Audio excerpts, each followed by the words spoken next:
Two friends, Alan Dale and Jerry Carew, who grew up just a few streets apart in St. John's East End, have been separated by Canada's geography for 3 decades.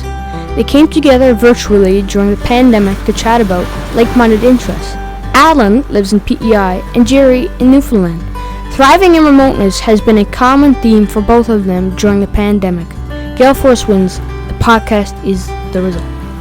And welcome to another edition of Gale Force Wins. Here we are in the East End of St. John's, Newfoundland. I am Alan Dale, and with me as always, my good buddy, Jerry Carew. How are you, Jerry? Well, you know what, as I say, I feel better when I have people around me, frankly, and Denise Goodyear, who's sitting to my left, you viewers right, you are someone who I've always been impressed by. We have had similar paths in our careers. A formidable competitor, I will tell you. Denise, we're certainly excited to have you on the show and into the conversation. So why don't you go ahead and introduce yourself? Sure. So I'm Denise Goodyear, and I own Intuitive Media. I'm also currently chair of the NLOWE board, serving as their president, so that's been wonderful. So I come from Balleen. I grew up in Balleen, just outside Torbay, that Balleen.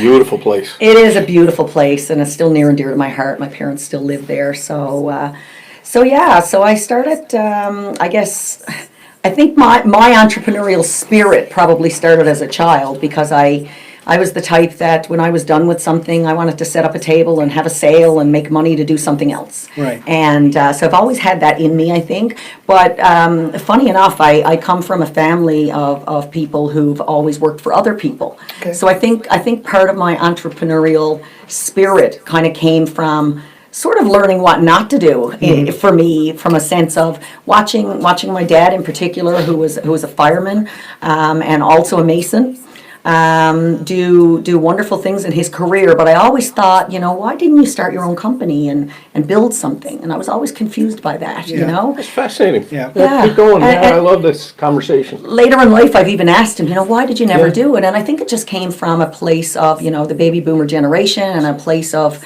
protecting yourself and fear maybe of taking on something and taking on that risk. Let's face it, as a generation, there's definitely some risk adversity there. Right. So I think I really learned what was possible in that regard over the years once I started my own career. So I grew up in Balleen and started my career as, once I got my marketing education at the College of North Atlantic. I'm very proud of the diploma I did there with their marketing program. And then I took a job in radio. And I spent the first decade plus of my career in radio.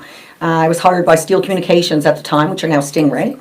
And at the time, the Butlers had just sold the company to Steel Communications, or to New Cap Broadcasting. So I spent a decade there, learning the ropes in sales, if you will. I remember when Ron Ryan hired me, and I'll never forget the interview as long as I live. I was actually doing a shadowing paper, a sales shadowing paper, in my final course, and I was shadowing a sales rep that I knew from, what's now Bell, but at the time I think was Newtel. Yeah. And she brought me to VOCM to meet with, she was meeting with Randy Sims about the Garden of Hope Foundation Telethon at the time. And I got to sit in and take all that in. I was very fascinated by it all. And I remember, and they told me they were hiring, and he said, we can interview you right now if you like. And the rep that brought me there actually waited in the waiting room and let me have a conversation with him before we even left the building. What was that? So I felt supported right from the beginning, And in doing so, I'll never forget the words. He said, I did a personality index and all of that. And he said, you got everything we're looking for. The only thing you're lacking is experience. And my heart sank, because I thought that was the end of it, Yeah. And the next day he called me and said, we want to give you a shot. Come see us. And so. Okay, I'm going to stop you right there. So you go in, you're in school, you're still in school, and this is kind of like an experiential learning thing you're going through. You go in on a sales call, and you get a job interview unexpected. Unexpected, on the spot. We had a conversation. Unexpected, on the spot job interview, and he tells you you're perfect for the job, but you just lack experience. And you figure it's over. I figure it's over. Next day you get a call and so they're going to give you that experience. Absolutely. How does that make you feel? Now, how does it make you feel now that somebody would take a chance? Oh my goodness! It makes me want to take a chance on many others, and I have over the years for Yeah. that reason. You know, I've always been a big believer in mentoring. Yeah. I've had many wonderful mentors in my career so far. I still do. Yeah. And I'm really big on that. So even in my radio career, whenever there was a new hire, I always, was the first to put up my hand to let them shadow me, to train them, to, because I wanted other people to feel what I felt in that Right. moment, Yeah. when I was given that opportunity. And I'll always be grateful for that opportunity. And Very and the career I was impactful, able- eh? It was. It truly was. And Very I bet impactful. that person had no idea that they were going to make that kind of an impact on you. No, I doubt he did, but he certainly learned about it, in years to come, because, Right. we talked, many times even after I left radio, Yeah. about the start that I was given there and the opportunity provided. And even, a lot of senior reps that had been there for many years at that point in time that I was a little intimidated by, and I was, one of only a couple of women on this sales team, but they were amazing, people like Ross Hillier and John O'Keefe and Charlie Picco, and some of these guys have been around, and Jerry knows all the boys. They've I been worked around for with a them all. long time. Yeah. And they took me under their wing, and they taught me so much about the industry. And, they're still people I would call friends today. Instead of feeling threatened by this new person coming in with this education and, ready to take on the world, they nurtured me. And, and David Newbury is another one I should mention, as a sales manager, I learned so much from him. One of the best lessons I think he ever taught me was do what you love, do what you're best at, pay someone else to do the rest. Okay. And yeah. I live that every day of my I'm going life to now. jump in on that one because Dave was my very first sales manager, and hopefully you're watching this, Dave, and I've said this to you before.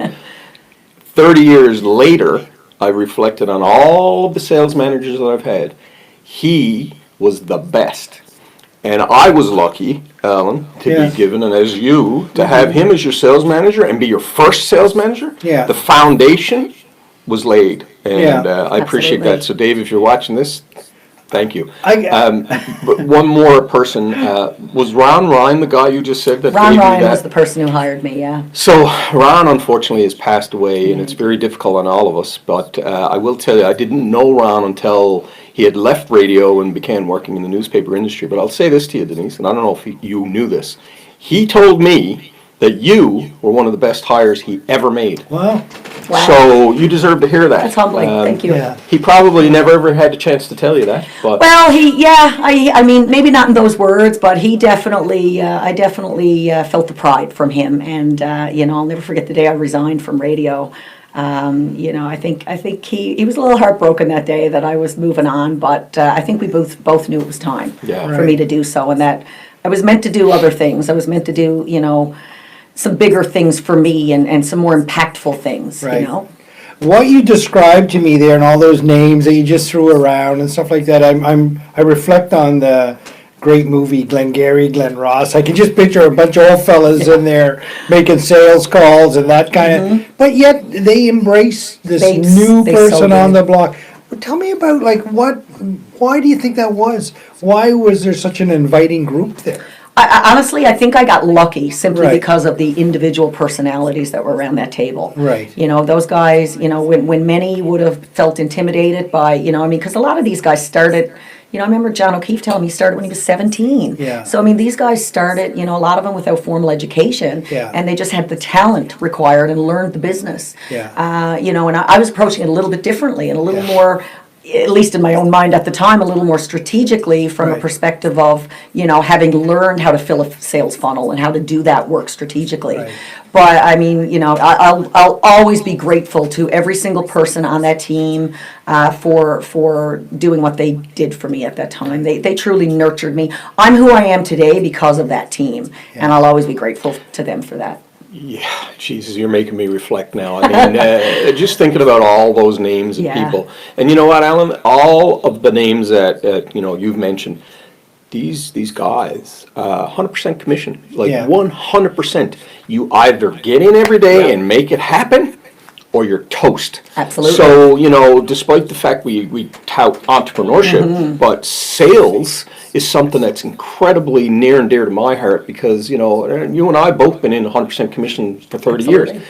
It's not easy. There's times, especially in St. John's, I'll never forget it. I'll tell you a quick story. I had a big presentation. I was going downtown and it was one of my first, I was probably a month on the job at VOCM, and I had it written out, and we were going to present. I get out of the car, it's February, and in typical St. John's fashion, it's not -10, it's kind of like +5, the day before was -10, it's all slushy.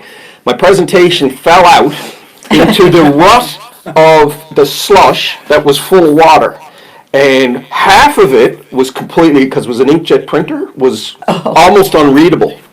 Anyway, long story short, there's days in sales where it is not fun, and that was one of them. But anyway, Sounds like you had a great foundation I starting did. off, and that's a beautiful story. Tell me a little bit about your education experience. You said you were proud of that. Tell me about. Sure. Yeah. Well, I'm a CNA graduate.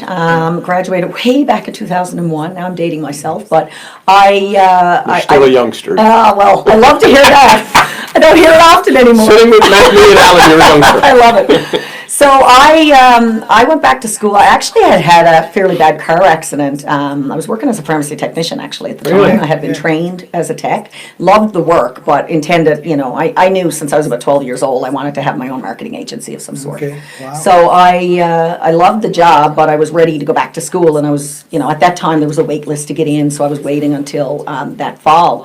So in June of '96, I believe it was, I had a car accident. And over that next year, they wouldn't allow me to go back to school full time. I was, I had some pretty serious soft tissue injuries and honestly some poor advice that, kept me from rehabilitating when I needed to.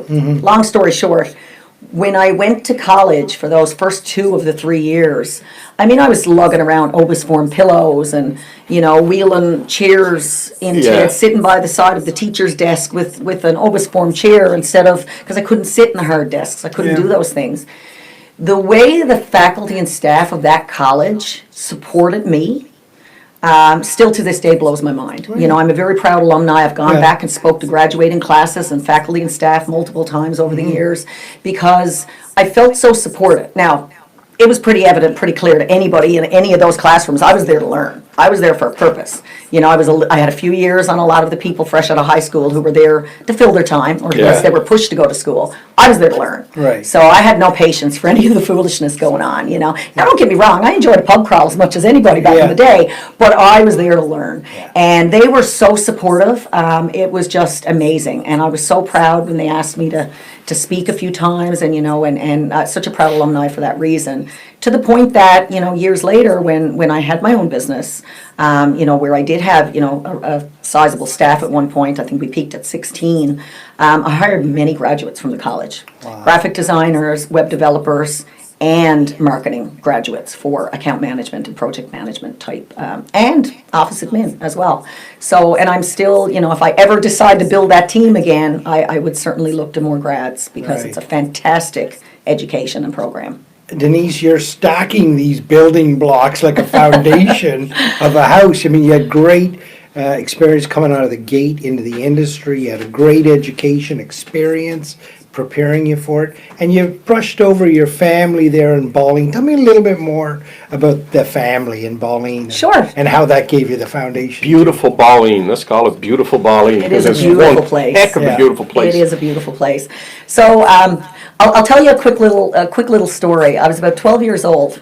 And as I said a minute ago, I knew what I wanted to do at that age. I knew I was creative. I wanted to, I was the one winning competitions for poetry writing and things like that. And I knew I didn't want to be a writer, but I wanted to create things. Yeah. And I'll never forget my grandfather, who, I was their youngest granddaughter. I was their world. He looked at me one day. I was helping him with something, and he said, "You're going to make some man some fine secretary someday."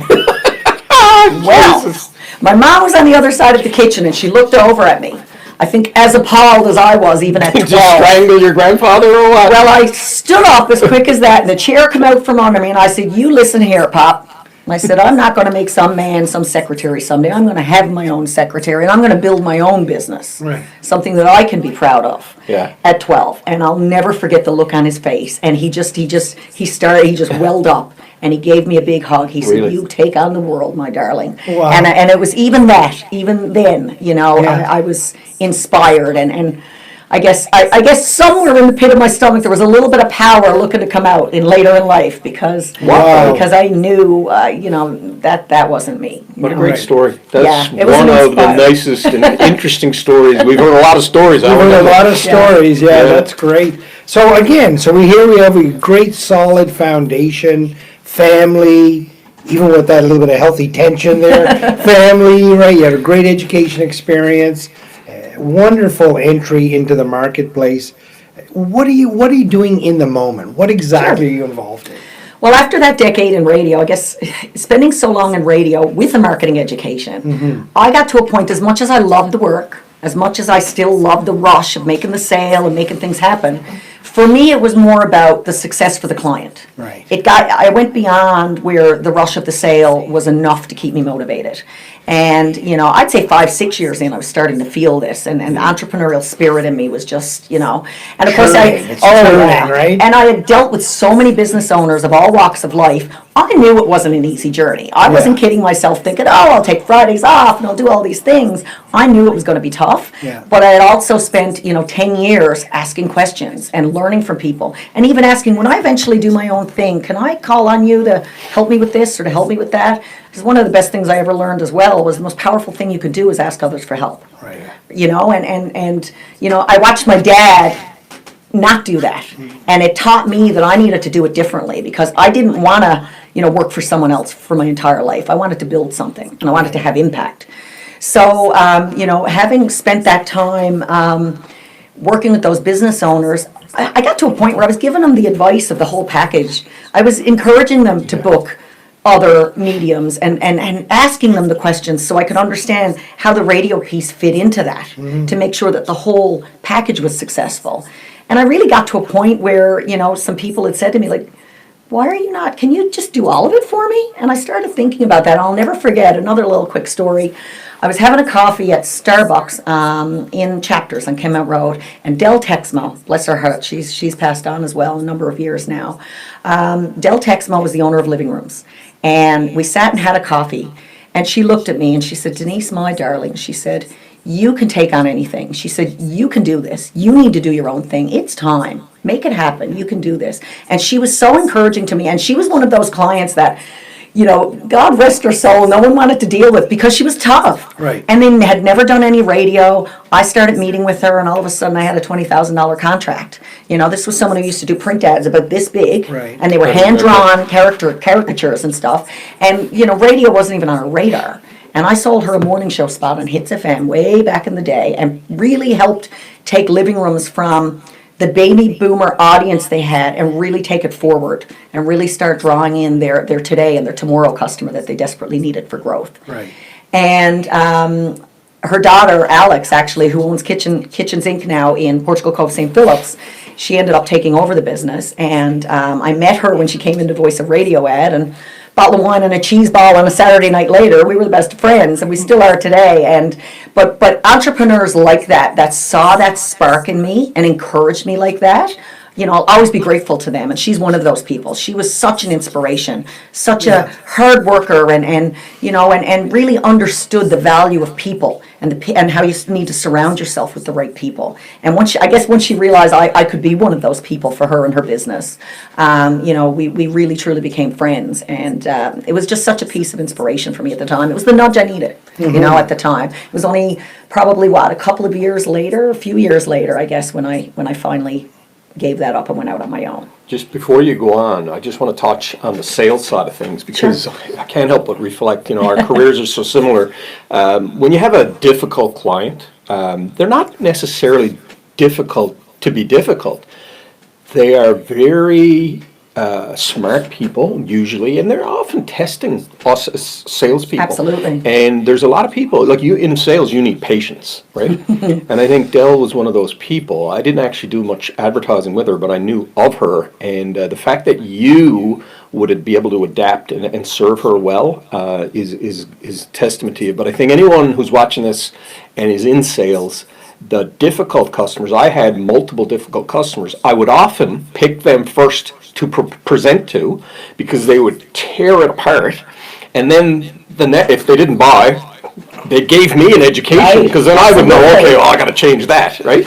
So I think from a sales perspective, firstly, you got to respect everyone, but I love your story around that. And there's so many people out there, Alan, that are willing to give people like myself and you a chance. And, Yeah. now that we reflect on it. Absolutely, and one of those people, of course, was Rhonda Neary. Yes. She was, and that's where we first met, was around the Canadian Home Builders Association boardroom table. And I don't know what it was about construction, but actually, I had my first office job, we'll call it, over the summer, working for K&P Contracting for Jack Parsons.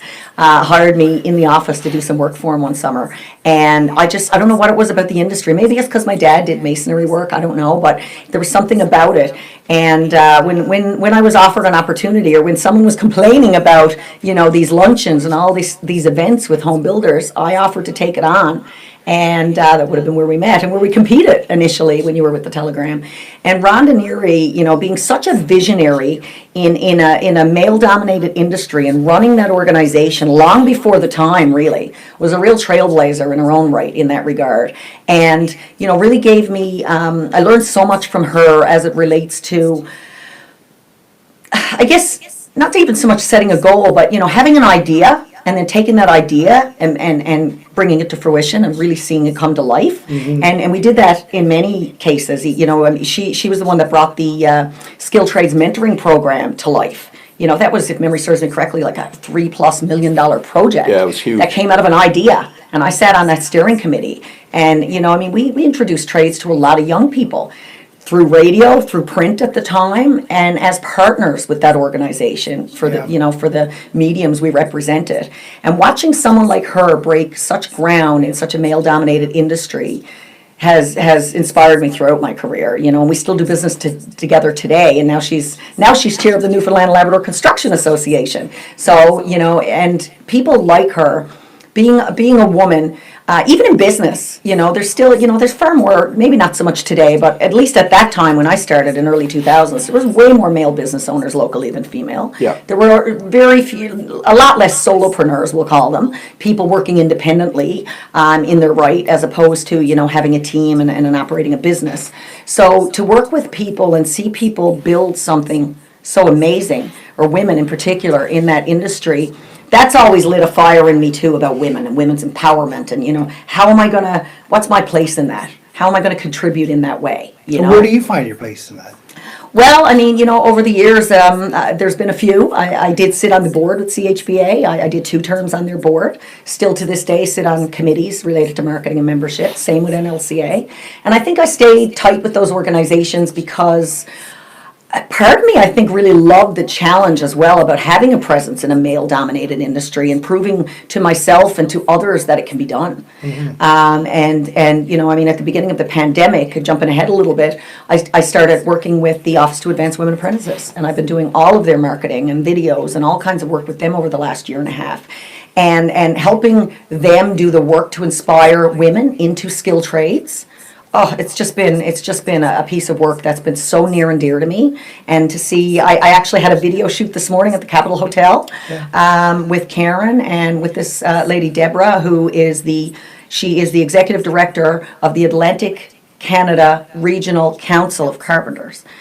And she told us this morning that she was, in 135 years that those organizations have been around, there's been unions, she was the first woman in North America to hold that role. Wow.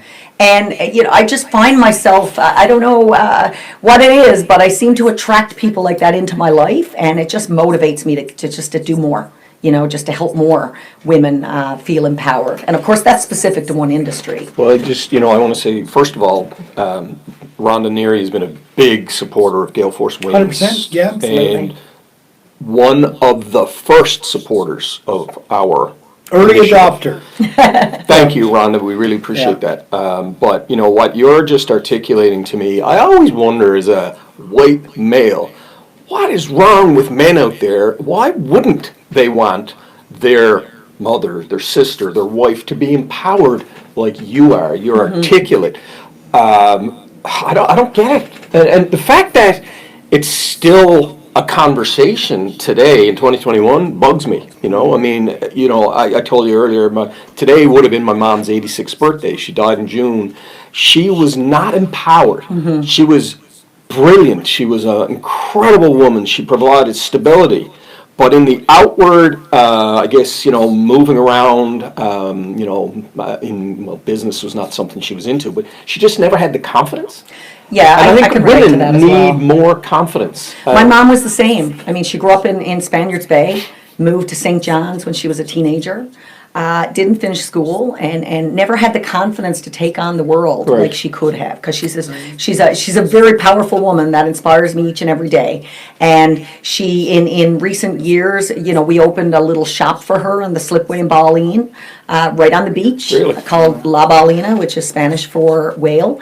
My brother married a lady from Peru, and that was the inspiration behind the name. But my mom started painting, and she really enjoyed it. My brother just saw it in her. I mean, when we were growing up, when we would decorate for Halloween, it's so different now. Decorating for Halloween in my house was big sheets of Bristol board where Mom would draw really intricate witch faces and things, and we would cut everything out, Wow. color it, and put it up in the windows and things like that. And she was always super talented, but never had, and we were too young at the time to encourage her into it, but never really had that in her life to anyone around her to push her into that. But she was such an inspiration to me with how strong she was, with things she's dealt with in her life. And, having the ability now, later in life, as a marketer, to help her sell some of her own product and promote her store on social media and do certain things like that has been, just such an empowering piece for me as well. And of course, there's something to be said for your parents being proud of what you've accomplished as well.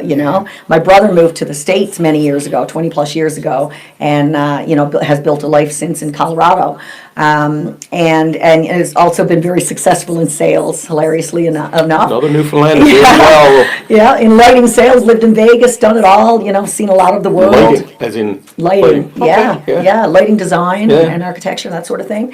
And because of him, my parents have seen a lot of the world. My parents saw Machu Picchu and his wedding in Peru because of him. Yeah. So, he inspires me too. I mean, and we've really relied on each other over the years, through sales and different types of, because any sales job is entrepreneurial, whether you get a salary or not. Yeah. I mean, but it was the expression, you eat what you kill, so Yeah. to speak. So, you're really responsible for your own.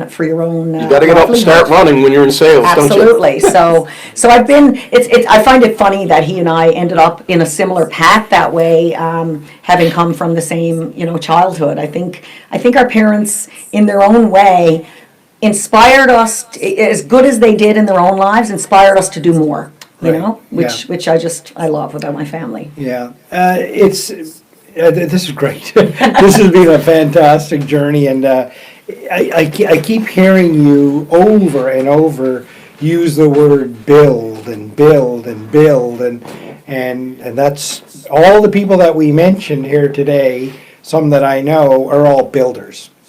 And some of them are physically builders, right? Right. Some of them are physically building, and I think that that's why I find myself drawn to the Construction Association, because when we get into conversations with those folks, they're building things, whether Absolutely. it's, we're building Yeah. digital. Maybe that's why I was presence. drawn to it. Maybe that's why you're Maybe. drawn I to got it. to comment on that in a minute. When Alan's finished his point, I'll Yeah, but I think it's fascinating, and to listen to the whole conversation around empowering women and stuff, and I reflect on Jerry's mom. And Jerry, you said that she wasn't into business, but being a single mom, raising two boys and a daughter, managing the household finances, she was an entrepreneur. Oh, yes, Right? There's no doubt about absolutely. it. we put her through the ringer. Yeah, I'm a your talented one at that, no doubt. your mom was an entrepreneur, balancing all of that, right, in the time. And any woman 100%, has to deal right? with that. Yeah. So that's where you are in the moment. You're involved with empowering women now. What's over the horizon for you? What is it that you want to be involved in next? I think to tell you what's next, I sort of need to back up one more step for Sure a moment. thing. So when I left radio, I joined DC Design House at the time as a partner, and spent better part of pushing 8 years there, and we built a team that peaked at 16, and we had the machine built Were you a partner right from the beginning, or did you? right from the beginning. Yeah. Yeah. So gotta ask you this. Sure. Alan knows where I'm going with this. So you're getting a paycheck, you're in radio, you've worked extremely hard to build a clientele. The decision to take that leap and go to somewhere where you're not sure what your paycheck's going to be, you're taking on the responsibility of the expenses, the payroll and all that. Just talk a little bit about that, Denise. Sure. Well, I was a couple of years debating that, to be honest. It was, it was something, Debating or agonizing? Agonizing, probably, but Yeah. excited, Yeah. building toward it, I think. I was ready to do it sooner than I did, but I wanted to have a child first. My husband and I decided that, we had too much to offer not to bring someone into the world, Yeah. So we decided to have a child, and in fall of 2011, I was lucky enough to have my son Blake, who's my absolute world, and who inspires me every day to this day. And once I had done that, and pretty much as soon as I had done that, I knew it was time. So, gosh, I was only like 3 months into my mat leave, I resigned. And back to that conversation with Ron Ryan at the coffee shop when that happened. And so then I'm a type of person, if I'm in, I'm all in. And I won't take it on unless I can be all in.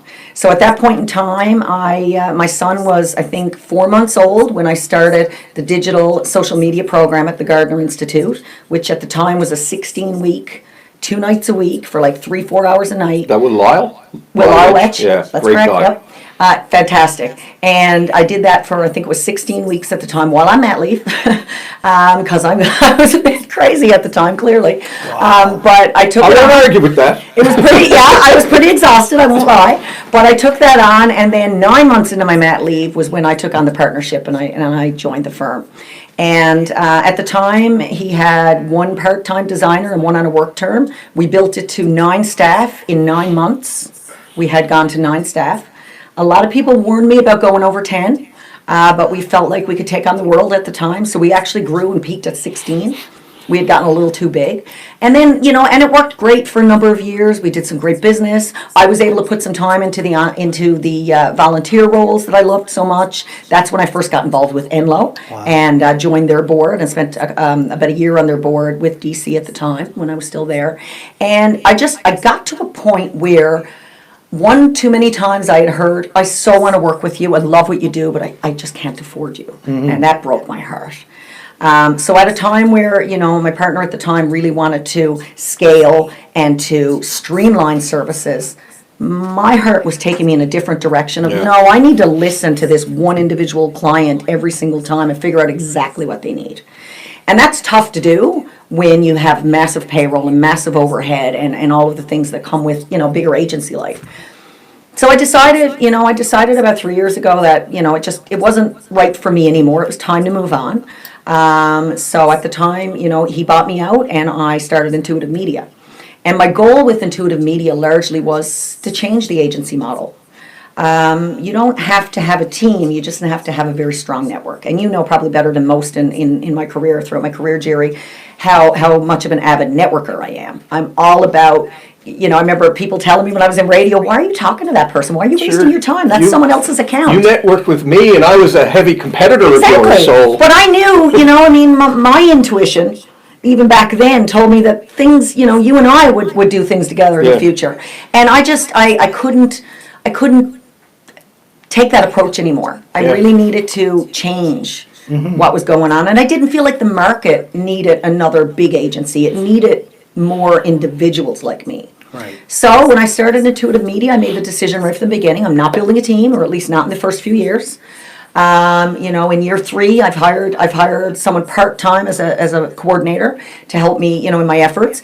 But basically, I changed the model from one where everything is in-house to now what I do is I work with tons of other entrepreneurs, other business owners, other freelancers with their side hustle, whatever works for them. And whoever the client is, whether it's a big client, like Steel Honda, who I'm very proud to work with, and people like Galway that I'm proud to work with that have traditionally been with the bigger agency, or whether it's, an individual builder like S&L Porter Homes, who I've just recently did a brand and in the process of doing a website for. I knew I needed to be able to do that one-on-one and get back to that understanding their why and helping them tell the world what that was and attract the right customer because of it. So I really felt the need to change that model and shift. And in doing so, I've really discovered how many talented entrepreneurs are out there locally and beyond local, of course, and also how many women are out there doing their own thing or needed someone like me to give them a bit more confidence and let them know, yes, I've got steady work for you, so they could quit that job and take it on full time. Give them a chance. Absolutely, give them a chance for sure. And it's been amazing. I mean, you know, I've got partners like Rogue Penguin and other companies like that I've done tremendous work with when I need, you know, the team of a few people. But large in part, I love working with other entrepreneurs. You're collaborative. Everybody's on an even playing field. There's no hierarchy of you work for me or I work for you. It's everybody empowering each other and lifting each other up. You know, I think about what you're saying there, and I have a feeling there's a formula in there for Newfoundland. You know, and hopefully, you know, the Premier might watch this, because when you think about side hustles, and you know, Sheldon Payne, who I'm working with on the business development side at Newfound, is always about passion projects. And you know, what we're doing here is a passion project Absolutely. of ours. But the more you have like a gig economy, the more people can have side hustles and enhance. Like, I've had a side hustle for 30 years. This video thing that I've been doing is 30 years of it. And it's paid off very well in terms of assisting me in my confidence, but also assisting me in my day job to help deliver for the entrepreneurs that have had more risk, I guess, tolerance than I've had. For sure. So, you know, I don't know, like that's, I just needed to articulate that. Yeah, I what totally you just get it. said, you know? Absolutely. And it's funny you mention that, because, you know, when you look at entrepreneurs as well, or something I've learned most recently, you know, we were lucky enough to get some of that funding, that BTS funding, that gave $15,000 grants to local businesses to digitize themselves, to market themselves digitally. And I was very excited, you know, to work with NL and be a preferred vendor and work on that. And I did, gosh, I must have done 10 or a dozen of those projects. And in doing so, I realized how many successful businesses, and I already knew this doing the training and development work in digital marketing that I do, but it really became super evident to me how many entrepreneurs are out there and they're successful sort of in spite of themselves, and that needed to level up digitally and had no idea where to begin. Yeah. And not only had no idea, didn't necessarily have the funds, especially during a pandemic of all things, to invest in it. So I've gone from, you know, my passion being fed by helping businesses grow to also now helping educate those entrepreneurs. It's one thing to take on the work and do the business. You know, I tell people, if you want to pay me to do it, I'll take your money all day long. No problem. I am in business. Yeah. But I'd much rather ensure you have the understanding to achieve fantastic results with or without me. Right. Then I've really, you know, done what I've taken on to accomplish in that regard. You know, what comes to mind is you give a person a fish, Exactly. you feed him for a day. Teach them to fish, you feed them for a lifetime. Absolutely. Right? And I think that's where my work with NLOWE, most recently as chair of NLOWE, has really inspired me to be able to lift more women up in that regard. Because there's so many women out there in particular, you know, that don't have the confidence because, you know, we weren't always told we could do that. Back to your grandfather. Not knocking your grandfather, No, but he came up in a time when, you know what? You have your place, lady. Women in business meant secretary, meant administrative. Women are trying to shake that legacy. Let's face it. Absolutely. And when there's you know, obviously the NLOWE. I mean, I've heard so much positive about NLOWE, and kudos to you for taking on that extra. Thank you. Because I, you know, been chair of a few things, and it can be overwhelming sometimes. You know, ultimately the bottom line is what you're trying to drive every day. Absolutely. So taking that on, kudos to you. So where do you see NLOWE going in the next, say, 5-10 years? Well, NLOWE's work in this province, you know, to help women, you know, women business owners grow and advance their businesses has been tremendous. In recent years, in the last couple of years, since we've had Jennifer Bessel as our CEO, she's making fantastic strides in various industries. You know, we're trying to get more involved with partners in the mining industry and in different, you know, I'm actually trying to sort of build a bridge now between organizations like Office to Advance Women Apprentices and NLOWE. You know, there's electricians and pipe fitters out there that should be starting their own businesses as well, but they need to be told they can quite often, you know. So working with NLOWE and being able to, and in the work I've been doing with Intuitive Media, working with so many individual entrepreneurs and being able to introduce them to that supportive network of resources and training and funding opportunities and, export opportunities has been tremendous. And it's wonderful to see NLOWE appearing around those boardroom tables so much more because of the work of Jennifer and the staff, certainly more so than myself, but, as a board, having strong female leaders, like Jackie Winter with HR Partners and Charlene Brophy with PhoneMed, who's now on our board, and women who have been in those leadership roles for years in the market has just, it's given a lot of women that extra push to say, wow, look at her. She can do it, why can't I?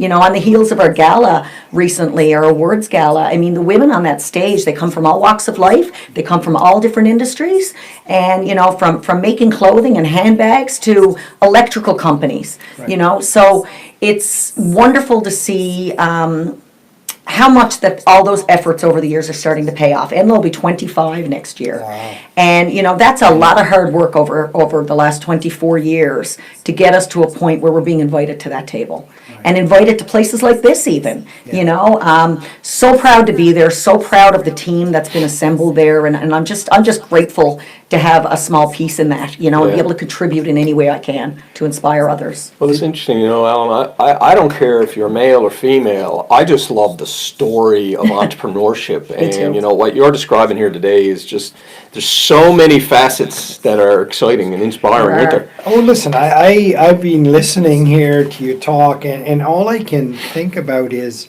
there's such a sophisticated way that you build your networks and you surround yourself with people that are adding to the conversation. Absolutely. And you're a big part of that. But one thing that really strikes me the most is you have an innate ability to build relationships. And it doesn't matter to you if there's an immediate benefit to it. You know that relationships matter and will always matter. And that's that skill, that trait, it goes across every industry. It goes across academia, government, everywhere. Tell me a little bit about the importance of relationship development. Sure. Well, I think back to, starting out in sales. I really attribute a lot of my, my ability to build strong relationships to my sales career, to that decade I spent, beating the streets, as they say, and meeting with entrepreneurs of all different walks of life, of all different industries, men, women, everyone. And in doing so, I think, thankfully, I learned from some of those people I mentioned in the beginning the importance of relationship buying and selling and building those relationships. I was, to your point, Jerry, it didn't matter if you were a competitor or someone else's client, or I just wanted to meet everyone, shake every hand in the room and get every business card. And I've had stacks that I've had to recycle and digitize over the years. But relationships are everything. I tell people all the time, your network is everything. And right down to the digital marketing training and development I do now with Intuitive Media, it's about finding your tribe, finding your network, finding your people, whatever you want to call it. I don't care if you're selling jewelry or if you're in construction or a service industry, it matters not. Right. Somebody out there wants what you're selling, somebody out there wants the product or service you're selling, and they need to understand your why to figure out why it's the right product or service for them. So it really is about surrounding yourself with people that support you and lift you up.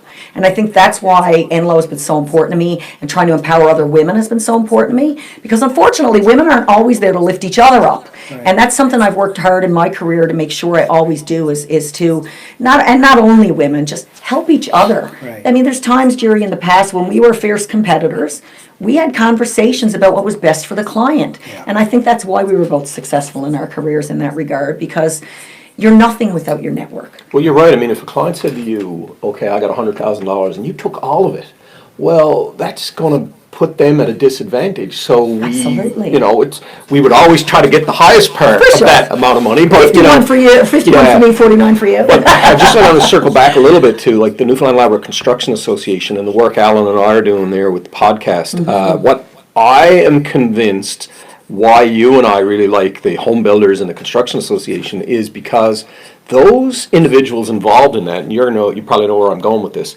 I always struggled a little bit in the career that I chose, you sold air for 10 years. I did it for 3 years, then I moved into print. Our advertising careers are not quantifiable sometimes, but the builders, you and I, remember all the people that we talked to, Matt Malum and David Cal and all that, when they drive by a building, they'll tell their children, I was involved, I helped build that building. Yeah. You and I can't really drive by a business to say, you know what, son?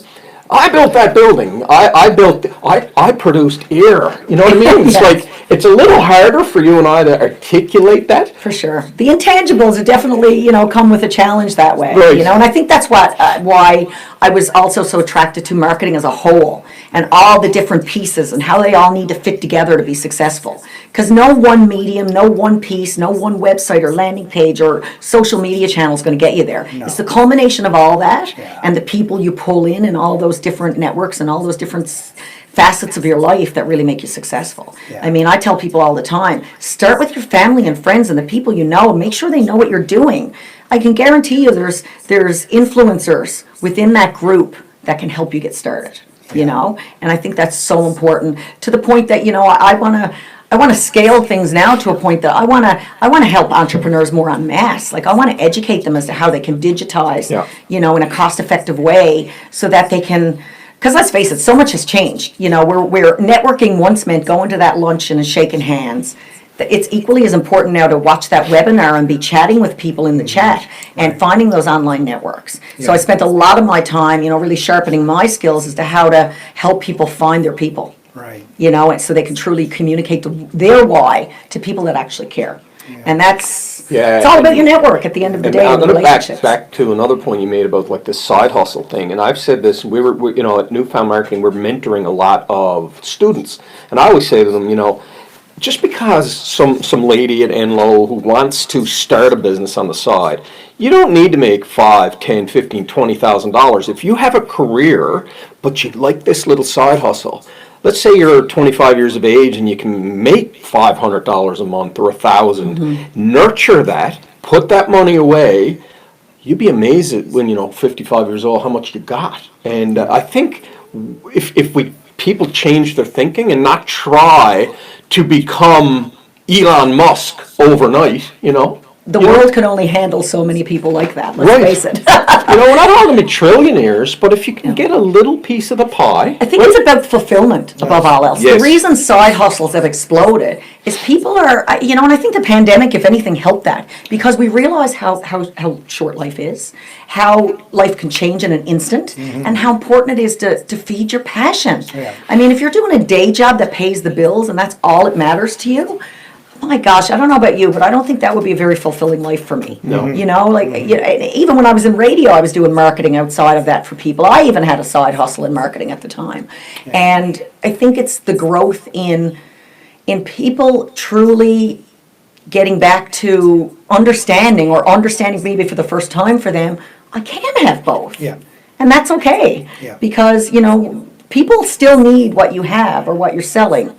Even if it isn't your full-time gig, even if you don't put all your attention into it, you might only need your own personal network to make that successful. Yeah. So why not feed the passion, Denise, your light switch is like you're on, you're off. It's unbelievable. It's tell me about your son. Does he have this energy? Oh my goodness, yes, he does. He has all the energy. Yeah, my son Blake he just turned 10, and he's just, oh my goodness, he is one of the kindest people I've ever known, and I say people, right? Because at 10 years old, that child has more emotional intelligence than most adults I've ever known in my life. Right. He genuinely hurts for people. He genuinely cares. Yeah. And I keep telling him, although some people might call someone a sook for that, using a nice Newfoundland word, at the end of the day, you can't learn that quality. And empathy in particular, he's a very empathetic soul. Nice. And empathy is something that is a skill, and I certainly have learned from experience in various facets of my life that you cannot learn. And he's very empathetic. He's super creative, loves music, just like his mom does. He loves to paint, he loves to draw, he loves to create. He loves to make clay characters, and so I'm kind of hoping in a way maybe he might follow in Mom's footsteps. You never know. He's also watching myself and my husband Carson now, write a business plan for a business he's going to start. So Okay. now he's stepping into that. good. No, he's watching us. Oh, okay. Yeah. I was going to say, Oh, he's had opinions though. sorry. So what business is that? It's called Atlantic Aircraft Solutions. My Okay. husband's been in the aircraft industry, in the aerospace industry for 30 plus years. Oh, wow. And been in management for about 20 of those years. So he really, he has a lot to offer the industry at a time where they're about to reach a massive labor crisis, Right. especially for the maintenance side. And so he's going to do his own thing now as well, and spend time sort of in a similar way as I do in marketing, helping these entrepreneurs who own these businesses, be more effective, be more productive, and Married to things you, like how that. could he not go out on his own? I'd like to think I inspired him at some point. It's like, I can only imagine what supper food's gonna be like. It's intense. He's usually the one cooking it.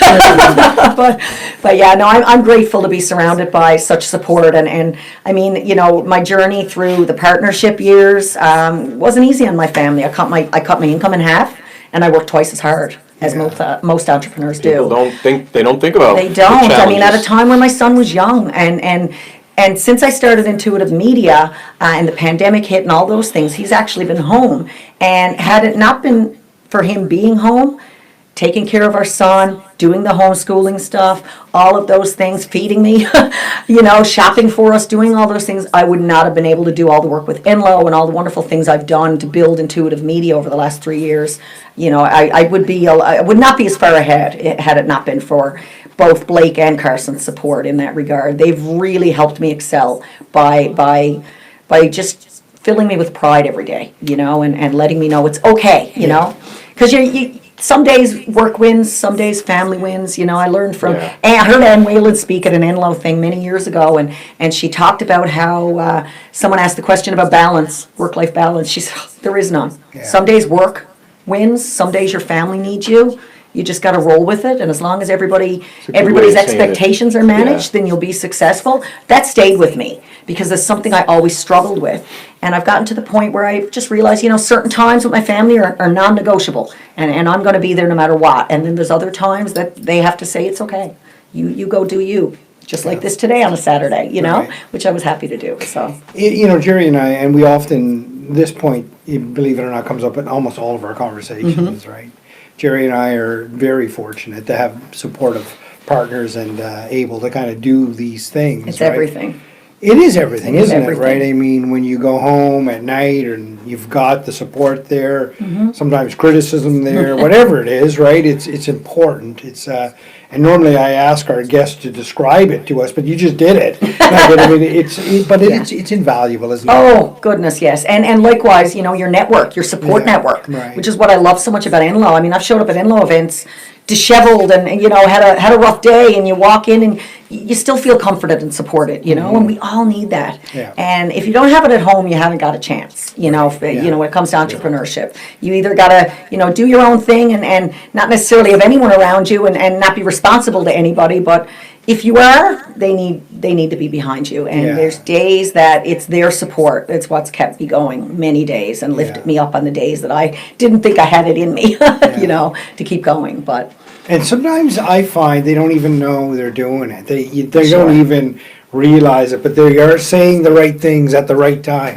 sometimes it's a hug during a Zoom meeting, Right. from my son off camera Yeah. that keeps me going, But their support has meant everything to me. Yeah. It really has. Denise, I mean, you've taken us through a wonderful journey here today.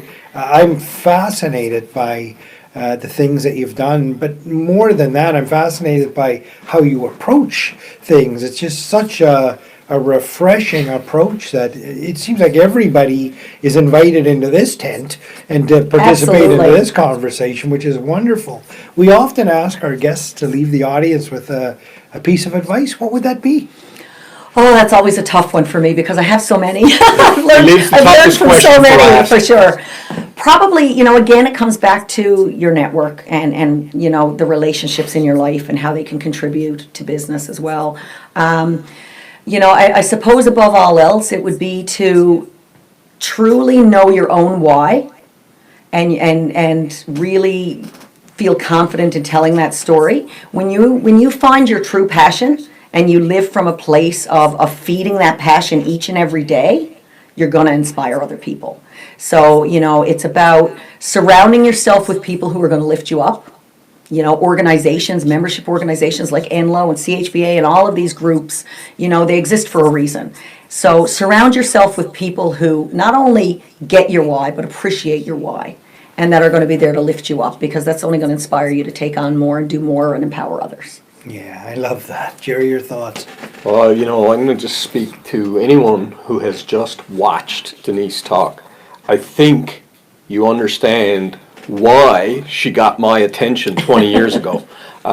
We have not had much interaction in the last, say, 10 or 15 years, but it just brings me back to those times sitting around the table, planning the home show, and I'm like, wow, she's really got it together. She's working hard every day. Doesn't mean every day is perfect, but what we're doing, Alan, being able for me to actually show you someone that I met 20 years ago. I know you're inspired by Denise, and I think, her business is in good hands, her family's in good hands, and you know what?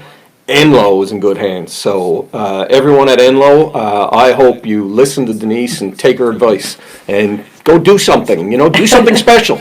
All right, thank you for being here. Thank you so much, Jerry. Alan, such a pleasure. Well, such a pleasure. Thanks for having me. Another wonderful edition of Gale Force Wins, and what a journey we just went on. But really, for me, the takeaways are life is all about foundation and building those blocks to kind of so that you can grow and get to where you need to go. And what Denise described to us here today was solid foundation and family and solid foundation in your academic journey and what you took away from that, and then to arrive into industry and be embraced. And those things don't happen by accident. They happen because you're open to allowing them to happen and embracing people coming into your life. And now all I can picture is this big massive tent that everybody's in a conversation and you're allowing it all to happen, and it's such a wonderful thing. But just to hear you talk about the importance of relationships and things like that,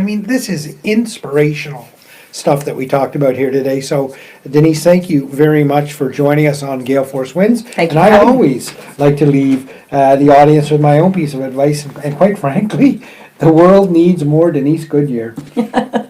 Thank you for tuning in to Gale Force Wins. That's Gale Force Wins, WINS.com.